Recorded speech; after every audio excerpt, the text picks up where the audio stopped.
This is Weekly Gaming News.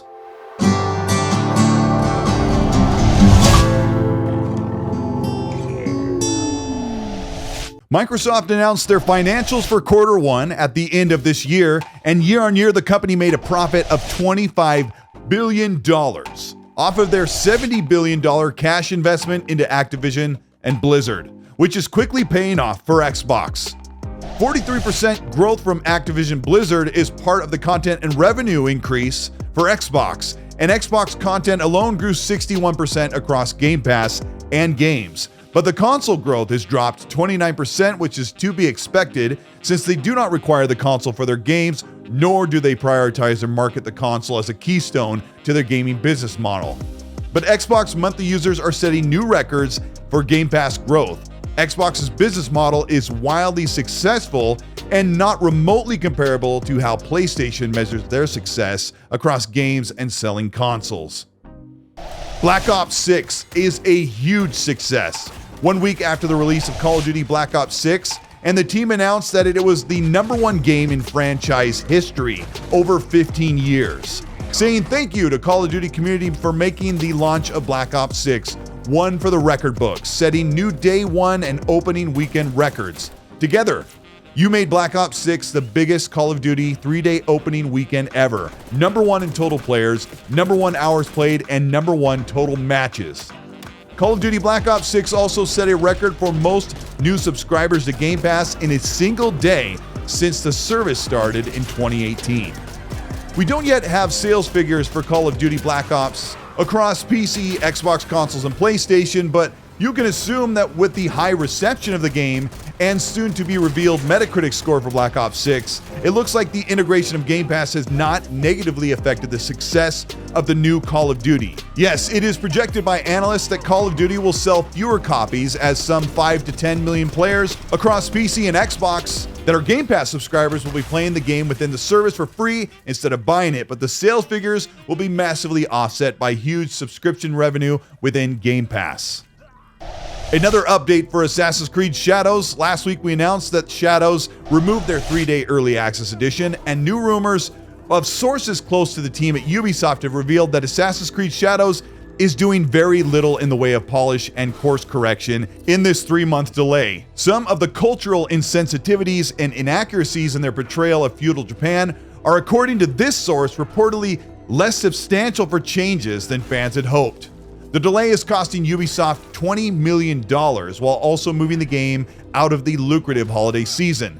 They said that the main reason for the delay of Assassin's Creed Shadows was to give the team more time in the wake of the horrible Star Wars Outlaws launch. Ubisoft's CCFO stated, quote, "We wanted to make sure that the delivery of the experience is impeccable on day one, so that was the purpose of the decision," he said.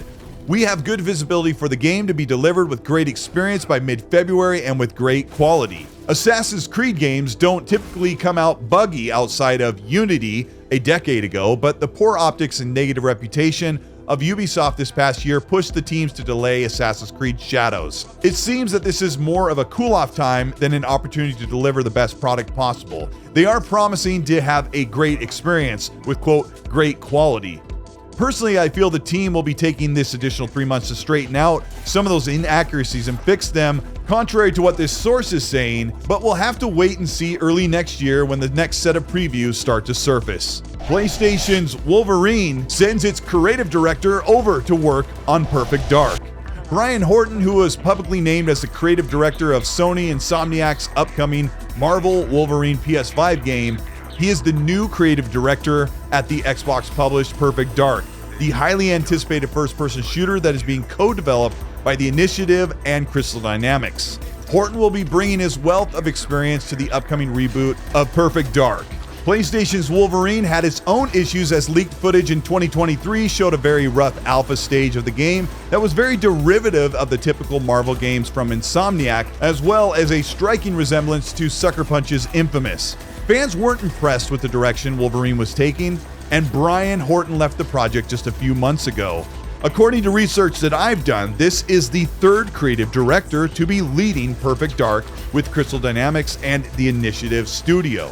But with an Insomniac creative director at the helm now for Perfect Dark, I would expect new creativity and vision for an already promising looking Perfect Dark. Sources don't expect Perfect Dark to release until 2026, and it's likely sometime next year we'll get a deeper dive into gameplay and mission structure. Concord Studio Firewalk is shut down by PlayStation. This is their 6th studio closure this generation, besting Xbox's notorious studio shuttering situation. They also closed Neon Koei, a mobile studio, while also declaring that mobile is important to the PlayStation business model. PlayStation's Concord game went offline last month after a disastrous launch of just 10 playable days and a peak of some 2,500 players.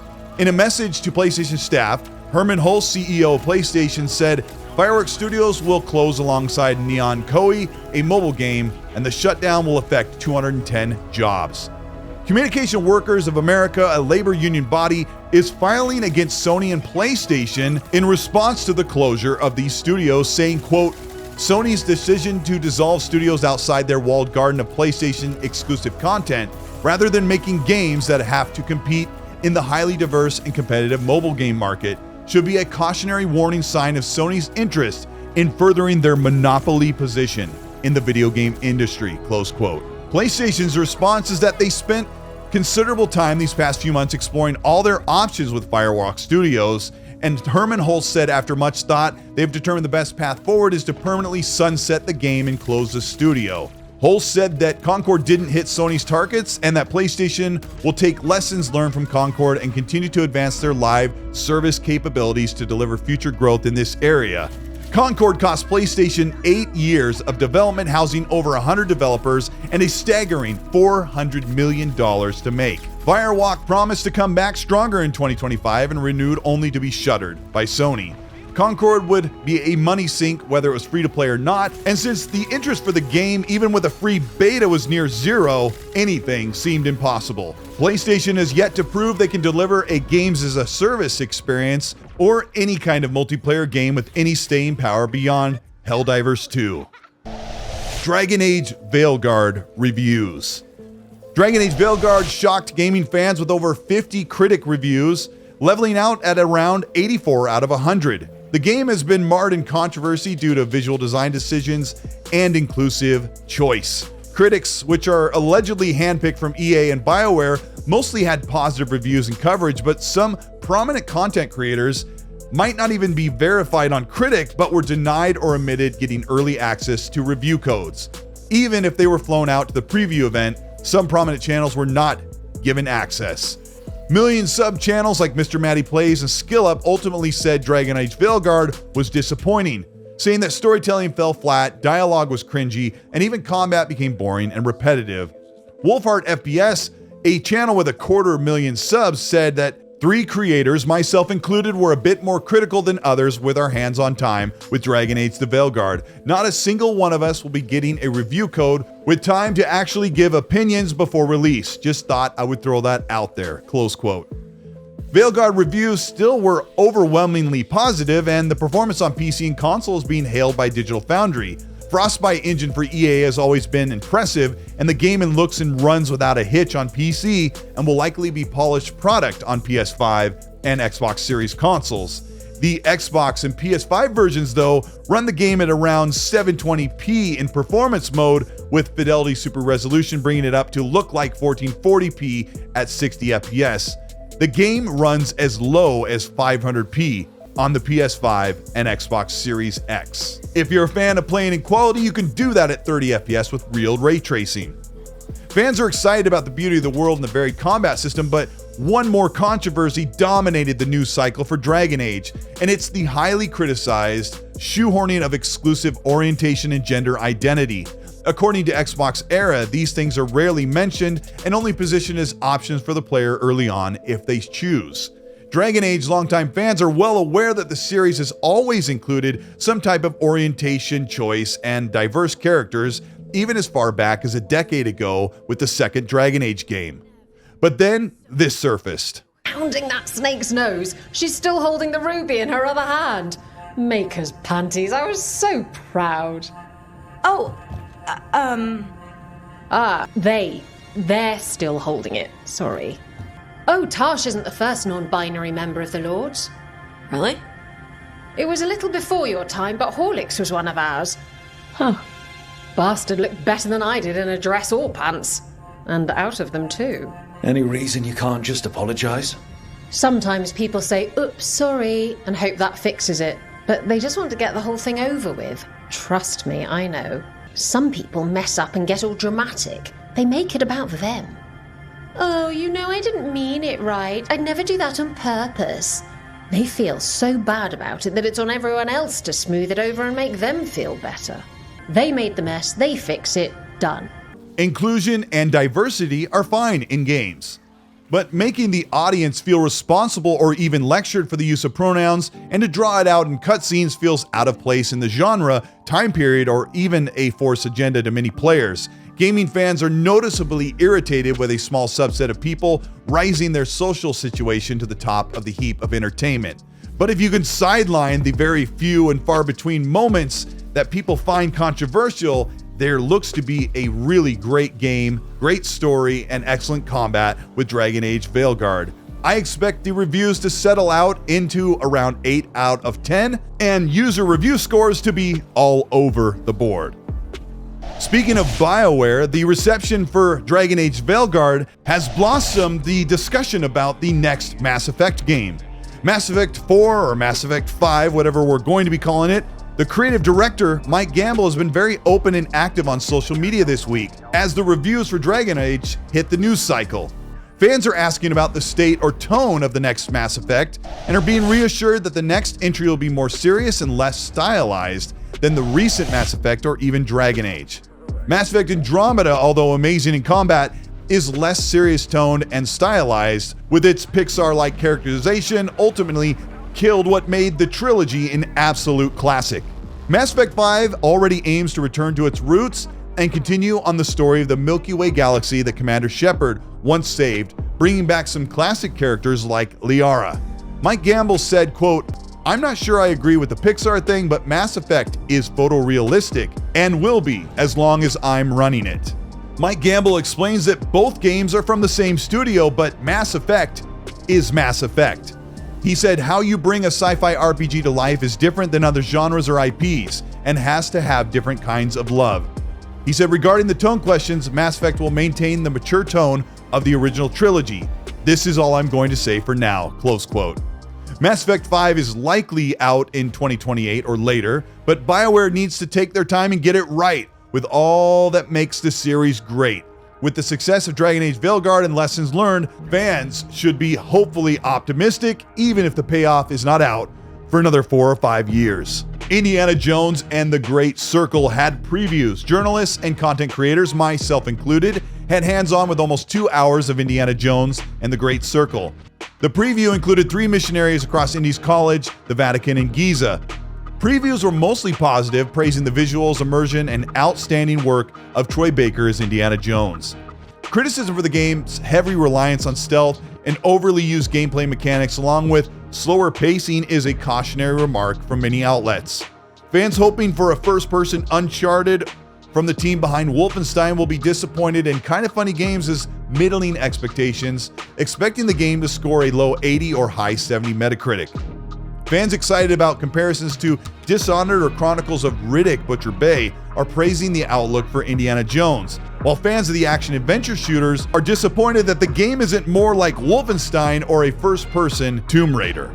VGC Games Outlet praised the preview, saying so far Indiana Jones and the Great Circle isn't just the Indiana Jones adventure that fans have waited 40 years for, it's the video game that the franchise has truly deserved. Machine Games seems to be a match made in heaven for the franchise, and we left our demo extremely keen to play more, close quote. Unfortunately, my time with Indiana Jones was enjoyable but lacked any major set pieces. My preview is here on the channel if you want to hear more details, but at the most, be optimistic. You can expect more than the preview when we get access to more of the game when it releases on December 9th this year on Xbox, PC, and Game Pass. This is Colteastwood, and that's your weekly news for the end of October. I'm excited about Dragon Age Veilguard. I just started playing the game, and it's pretty impressive. Now, I don't normally talk about the controversies when it comes to some of the outrage and social attitudes or political stuff that people talk about. I try to stay away from that stuff because I'm mostly centered on gaming when I'm playing games. But I can certainly find annoyance in some things that seem to not fit within gaming or fit within a characterization or a story. And it really has become a problem where people are complaining about it.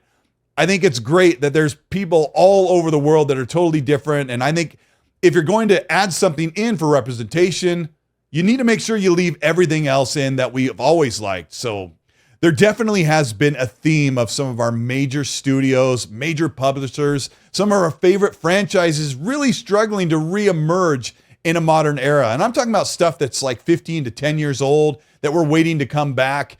It has been tough as longtime fans, games that we grew up with that are failing to meet the mark. And there's a lot out there to enjoy, but I think what we're seeing right now is you really have to be a little choosy or maybe a bit picky about what you're getting that you've loved for a really long time. If you ended up enjoying this video or you like this series where I cover the weekly news, give you everything all in one video, let me know by liking and subscribing to the channel. Also, write that in the comment section if you like the game's weekly news segment. This is only number 2, and we'll go for this for a little while and make sure that everything is smooth sailing. There's a lot to cover. Also, if you want to support the channel, you can do that by hitting the join button below. They moved it over. Yeah, it's right there. Right there. That's the join button. You can hit that. That will get you early access for videos and so much more. Also, you can join the Patreon. That gets you different tiers where you can support the channel and get benefits like stickers, merch, and the X&C Club where we talk on Xbox Live.